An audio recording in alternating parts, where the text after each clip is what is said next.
Everyone, welcome back to my channel. देखिए, आज मैं आप लोगों को करवाने वाली हूँ द हिंदू का क्विज़।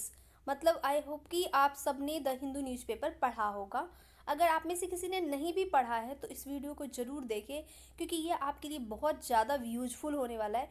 वो इसलिए क्योंकि अगर आपका कभी मिस हो जाता है, जैसे नहीं पढ़ पाए, तो क्या होता है, इसमें क्या है कि सेलेक्टेड क्वेश्चंस है जो कि आप अगर कर लोगे तो कुछ मिस पार्ट आपका रह गया है तो वो कंप्लीट हो जाएगा आपका, और जिन्होंने पढ़ रखा है उसका रिवीजन हो जाएगा, उनको ये पता चल जाएगा जो पढ़ा है क्या याद है क्या भूल गए।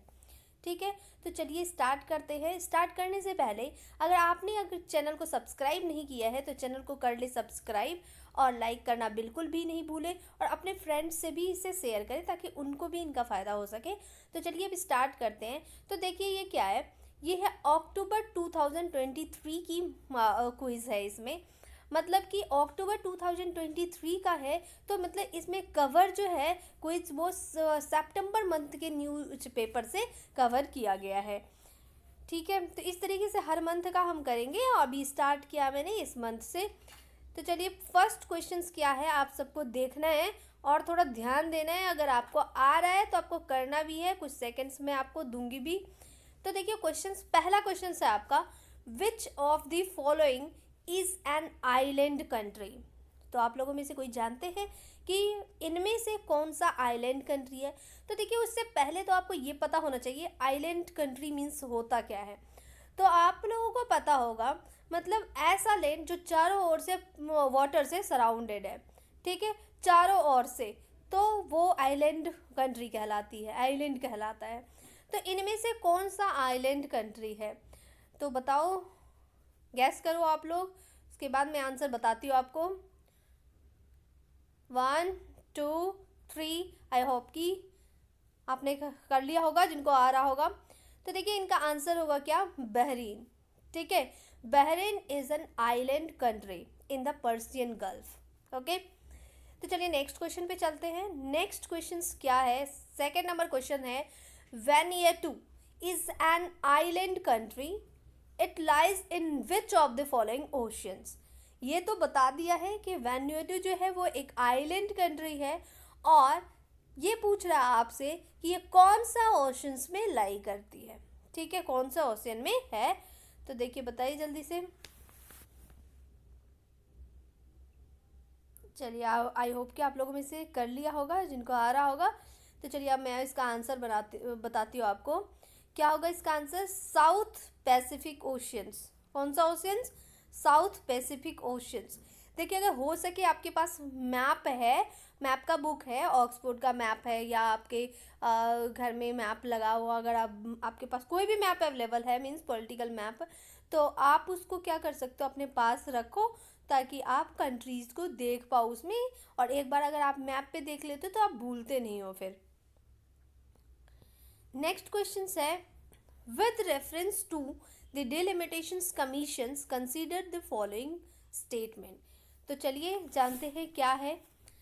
तो देखिए पहला स्टेटमेंट है, the commissions is appointed by the speaker of the Lok Sabha and works in collaborations with the election commissions of India. तो देखिए फर्स्ट स्टेटमेंट तो ऐसे ही क्या हो गया, ये इनकरेक्ट हो गया। क्यों हो गया इनकरेक्ट, क्योंकि इसमें है the commission is appointed by speaker of the Lok Sabha, जबकि इसका सही आंसर क्या होता है, delimitations commission is appointed by the president of India, not by the speaker of the Lok Sabha of the India. ठीक है, तो first statement is wrong statement, और आपको इसमें क्या फाइंड करना है, ये भी देखना है कि इनकरेक्ट स्टेटमेंट फाइंड करना है या करेक्ट स्टेटमेंट फाइंड करना है। तो इसका जो है वो करेक्ट क्या है, how many of these statement is given below are correct. तो देखिए इसमें करेक्ट आपसे पूछ रहे हैं, तो करेक्ट बताना है आपको। तो फर्स्ट स्टेटमेंट जो है वो तो आपने देख लिया कि क्या है, इनकरेक्ट है।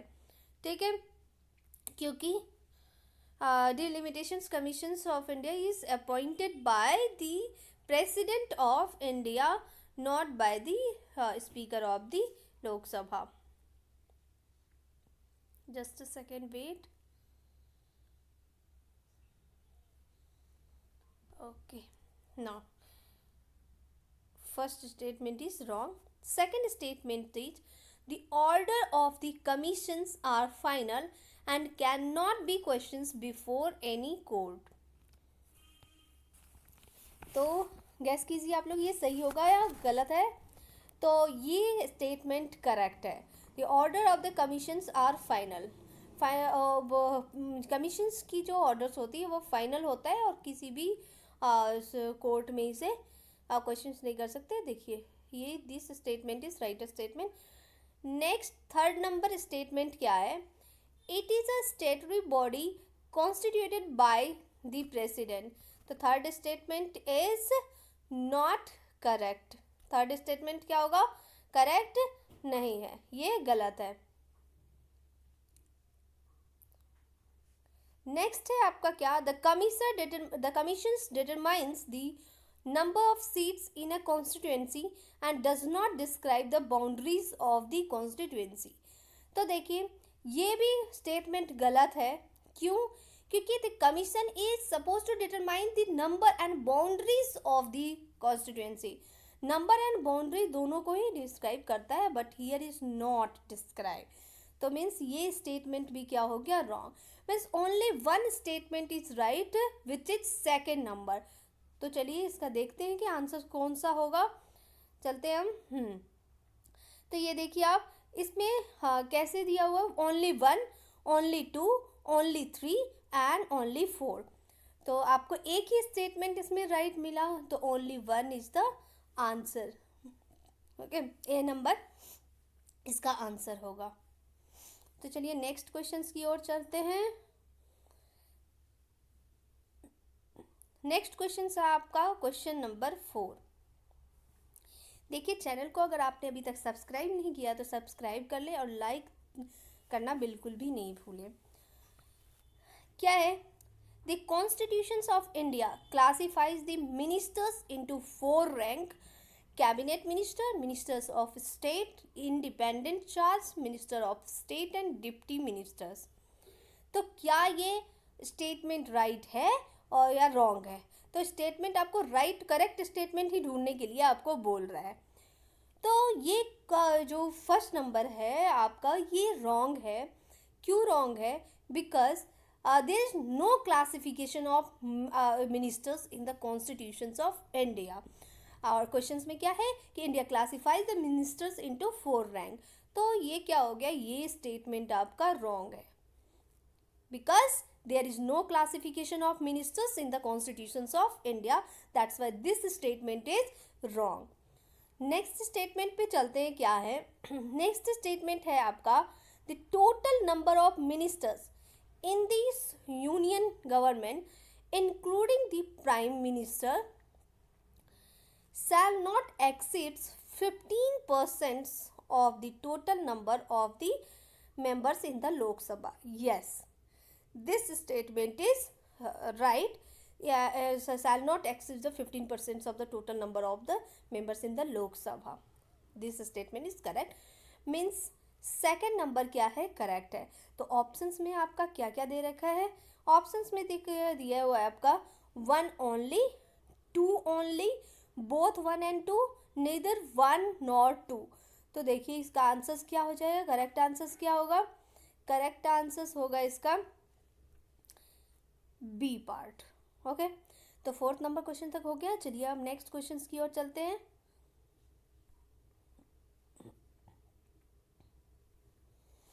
नेक्स्ट क्वेश्चन क्या है आपका? नेक्स्ट क्वेश्चन है आपका fifth number. Consider the following statement with reference to the amendments of the constitutions. Regarding the amendment of the constitutions. ठीक है, तो सबसे पहले आप एक बात जान लीजिए कि constitution prescribes the 3 different standards for amending the different provisions. क्या क्या? तो simple majority, special majority and ratification by the state. तो अब देखते हैं ऑप्शंस में क्या क्या है. क्या क्या बताया मैंने आपको कि 3 provisions for amending the constitutions. ठीक है, तो क्या क्या है? Simple majority, special majority and ratification by the states. तो चलिए अब ऑप्शंस की ओर चलते कि क्या है. ऑप्शन है आपका फर्स्ट है some provisions can be amended by the simple legislative process adopted in passing any ordinary legislation in the parliament। तो जस्ट मैंने आपको अभी बोला कि सिंपल मेजॉरिटी, तो मीन्स फर्स्ट स्टेटमेंट जो है वो क्या है, करेक्ट है। फर्स्ट स्टेटमेंट करेक्ट है आपका। नेक्स्ट स्टेटमेंट है आपका some provisions are amended by the passing an amendment bill in both the houses of the parliament by majority of not less than two-third of the members present and voting। Yes, this is the special majority, means second statement is also correct। Come to the next statement is some provisions need not just a special majority to be amended but also require the ratification by the legislature of at least half of the states। सिर्फ और सिर्फ special majority ही ज़रूरत नहीं होती, कुछ provisions ऐसे हैं जिनके अमेंडमेंट्स के लिए at least half of the states के लेजिस्लेचर से रेटिफिकेशन चाहिए होता है। तो यस, मैंने आपको अभी जस्ट बोला कि ratification by the states, special majority and simple majority. Yes, this statement is also correct, means all of the statement is correct. तो चलिए अब ऑप्शन की ओर चलते हैं। क्या ऑप्शंस? ऑप्शंस आपका only one, only two, only all three और नॉन। तो आप मुझे बताओ कि क्या होगा इसका आंसर। तो इसका आंसर क्या होना चाहिए? इसका आंसर होगा ऑल थ्री, क्योंकि आपको सारे स्टेटमेंट इसके करेक्ट मिले, तो all three is a right answer. Next question number 6 की ओर चलते हैं। क्वेश्चंस क्या है, देखिए क्वेश्चंस है, ये डायरेक्ट क्वेश्चन आपका कि Bairabi Sairang railway project is located in which of the following states. तो क्या है, Bairabi Sairang railway project is located in which of the following states. तो कौन सा स्टेट्स में? Mizoram is the correct answer. क्या होगा? मिजोरम। तो चलिए हम नेक्स्ट स्टेटमेंट, नेक्स्ट क्वेश्चन की ओर चलते हैं। नेक्स्ट क्वेश्चन क्या है?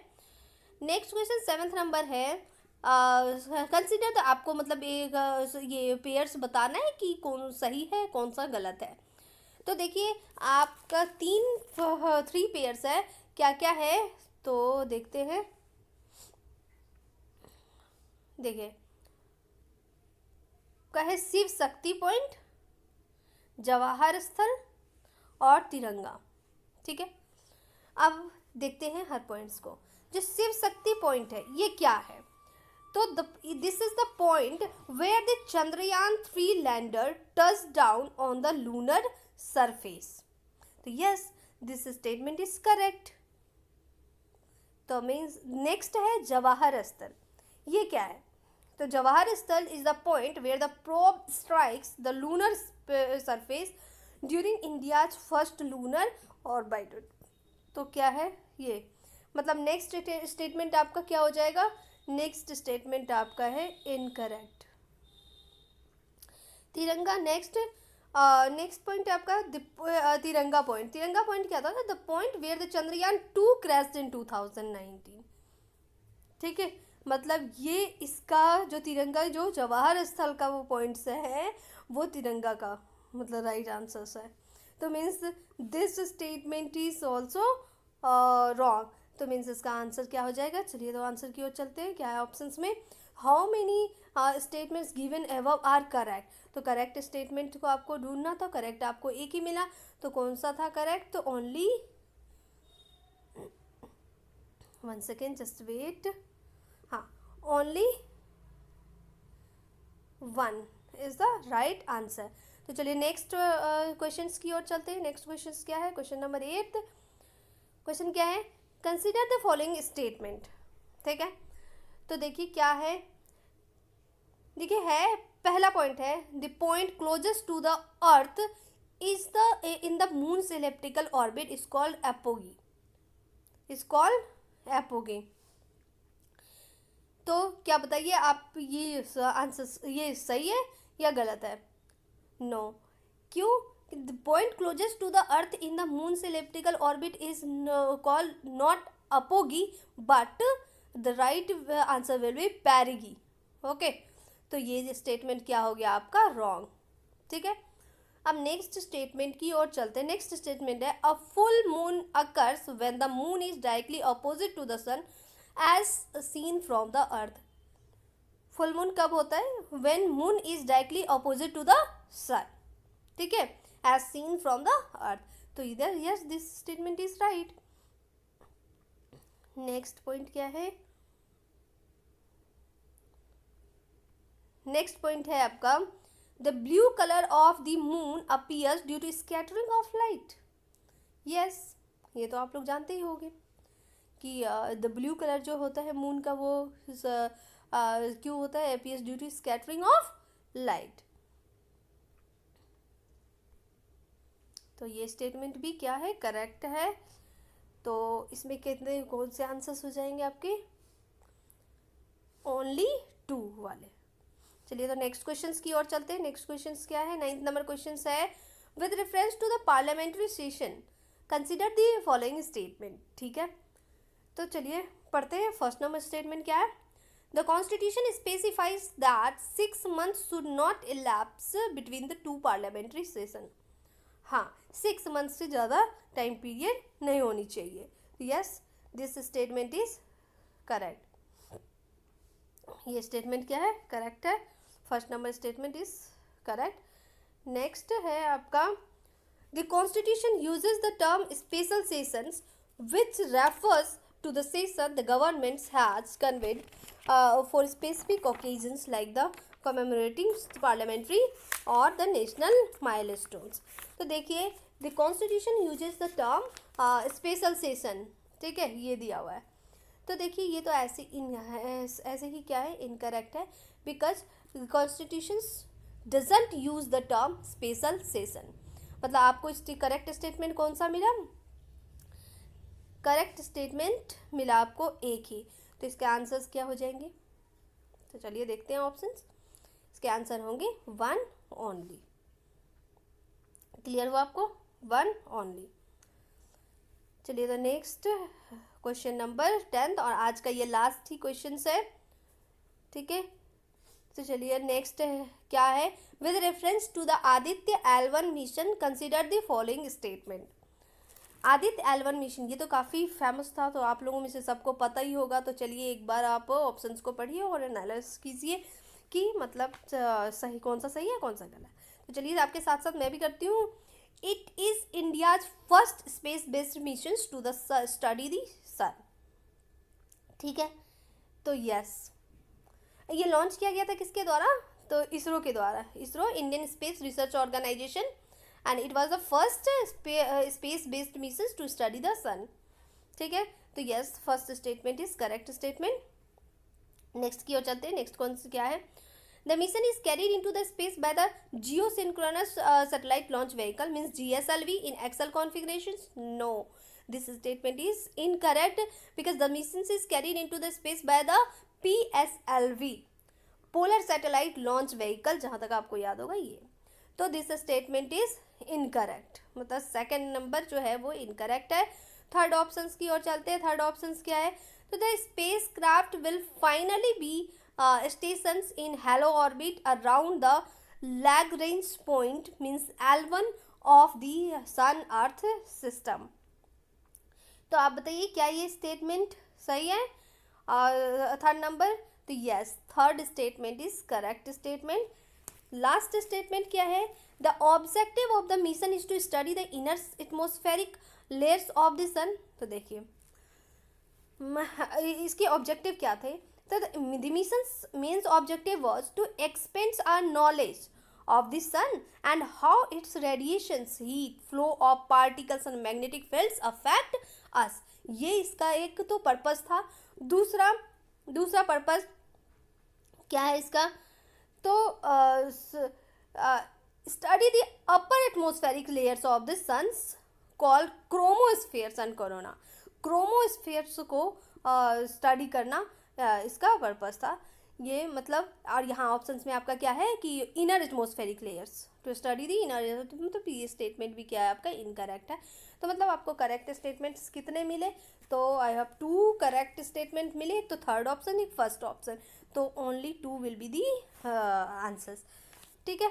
तो आई होप कि आप सबको क्लियर हुआ होगा। और आप अभी तक चैनल को अगर आपने सब्सक्राइब नहीं किया तो कर ले सब्सक्राइब, और अपने फ्रेंड्स से भी शेयर करें इसे। और इसी तरीके से चैनल पे आप बने रहिए। इस तरीके से हम लोग 10 क्वेश्चंस करके ये पूरा ही ख़त्म करेंगे अक्टूबर का। फिर नवंबर का स्टार्ट करेंगे। फिर मतलब जो लैग पार्ट रह गई है वो करेंगे। तो फटाफट कोशिश करेंगे कि जल्दी फटाफट कंप्लीट हो जाए। तो आप लोग चैनल पे अच्छे से बने रहिए और लाइक करना बिल्कुल भी नहीं भूलें। तब तक के लिए चलिए आप नेक्स्ट क्लासेस कल करते हैं। तब तक के लिए बाय बाय, टेक केयर।